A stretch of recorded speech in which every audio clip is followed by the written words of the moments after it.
Most people don't actually hate sunscreen. They hate the wrong sunscreen. Too greasy, too white, too sticky, burns around the eyes, breaks them out, ruins makeup, and then they think, okay, sunscreen is just not for me. But here's the twist. Sunscreen is less like one product, and more like choosing the right jacket for the weather. Same goal, totally different fit. So today, let's make sunscreen finally make sense. What type to choose, what SPF numbers actually mean, and how to apply it so it works in real life. Sunscreen types. When people ask, what are two types of sunscreen? They usually mean mineral sunscreen and chemical sunscreen. Mineral, sometimes called physical sunscreen, usually uses zinc oxide or titanium dioxide, while chemical sunscreens use organic UV filters that help absorb UV energy and reduce how much reaches the skin. So, sunscreen mineral/physical versus chemical is not really good versus bad. It is more like, mineral sunscreens may feel calmer for some sensitive skin, but can leave a white cast. Chemical sunscreens often feel lighter and more invisible, but some people find certain formulas irritating. When people ask, which sunscreen type is best? The real answer is, the best sunscreen is the one that is broad spectrum, SPF 30 or higher, comfortable on your skin, and easy enough that you'll actually use it. The American Academy of Dermatology recommends choosing a sunscreen labeled broad spectrum, SPF 30 or higher, and water resistant when swimming or sweating. For texture, sun care lotion usually feels like a lightweight body moisturizer. Sun care cream or cream sunscreen feels richer and more cushioning, often better for dry skin. Fluid sunscreen feels thin, watery, and lightweight, which many people like under makeup. Spray sunscreen feels fast and convenient, but you still need enough product and even coverage. Stick sunscreen feels waxy and targeted, great for small areas like around the eyes, nose, lips, or reapplying on the go. UVA/UVB meaning. The simplest way to understand UVA/UVB meaning is this. UVB is more connected with sunburn, while UVA goes deeper and is strongly linked with tanning, visible aging changes, and long-term sun damage. SPF mostly tells you about UVB protection, which is why the label broad spectrum matters. It means the sunscreen is designed to help protect against both UVA and UVB. Think of UVB as the burning ray and UVA as the everyday exposure ray that can still reach your skin even when you're not lying on a beach. That's why sunscreen is not only a beach product. It's more like daytime skin protection. SPF 15, SPF 30, SPF 50 meaning. Now let's decode SPF 15, SPF 30, SPF 50 meaning because the numbers can be confusing.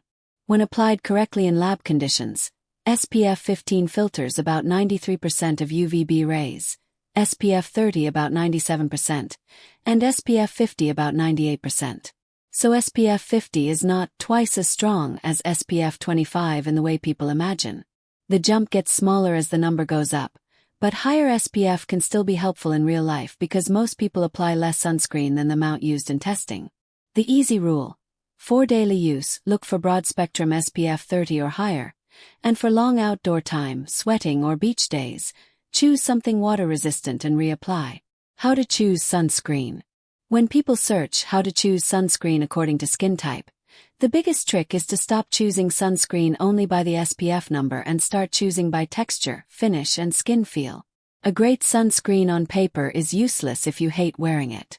For how to choose sunscreen SPF, a simple daily target is broad-spectrum SPF 30 or higher, because it gives strong UVB protection and, if labeled broad-spectrum, also includes UVA protection.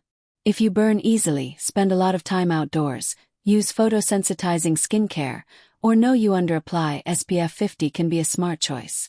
For how to choose sunscreen for oily skin, look for words like oil-free, lightweight, gel, fluid, matte, non-comedogenic, or won't clog pores. For how to choose sunscreen for acne-prone skin, the American Academy of Dermatology specifically suggests looking for non-comedogenic or won't clog pores on the label. For how to choose sunscreen for combination skin, lightweight lotions, fluids, or gel cream textures are usually easier because they don't feel too heavy on the T-zone but still give comfort to drier areas. For how to choose sunscreen for sensitive skin, fragrance-free formulas are often a safer starting point, and many sensitive skin users prefer mineral filters like zinc oxide or titanium dioxide, but the final test is always how your own skin reacts. The goal is not to find the perfect sunscreen on the internet. The goal is to find one you can apply generously, wear comfortably, and reapply without feeling like you're fighting your face. How to apply sunscreen. Now let's talk about how to apply sunscreen, because this is where sunscreen goes from "I own it" to "it actually has a chance to work." In sunscreen testing, the standard amount is 2 milligrams per square centimeter of skin, but since nobody measures their face with a ruler in the bathroom, people use simple shortcuts. For how much to apply, a common face rule is the 2-finger rule sunscreen method. Squeeze 2 lines of sunscreen along your index and middle finger, then spread it over the face and neck. It is not perfect for every face size or formula, but it helps people avoid the most common mistake: applying a tiny decorative dot and expecting full SPF. For sunscreen or moisturizer first, the simple routine is cleanser treatment if you use one, moisturizer if you need it, then sunscreen is the last skincare step. For how to apply sunscreen after moisturizer, let the moisturizer settle for a moment so the sunscreen can spread evenly instead of mixing into a slippery layer.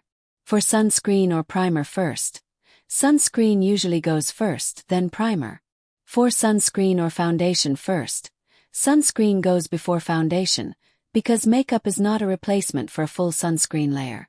For how to apply sunscreen over makeup, don't rub a thick cream aggressively over your finished face unless you enjoy chaos. Instead, reapply with something makeup-friendly.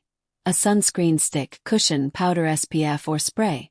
But with sprays, make sure you use enough and avoid inhaling it. Spray into your hand first for the face if needed. And one more real-life rule. Sunscreen is not one and done for a full outdoor day. The FDA labeling directions say to apply sunscreen before sun exposure, and water-resistant labels are tested for either 40 or 80 minutes in water. So if you're sweating, swimming, towel drying, or outside for hours, reapplication matters. Closing. So the next time sunscreen feels annoying, don't immediately assume you're the problem. Maybe the formula is just not your match. Mineral or chemical, cream or fluid, matte or glowy, stick or spray. The best sunscreen is the one that fits your real skin, your real morning, and your real life. Because sunscreen is not supposed to feel like punishment. It should feel like one small habit your future skin will probably thank you for. And now I want to know, what is the biggest reason you avoid sunscreen? The greasy feeling, the white cast, breakouts, stinging eyes, or something else completely?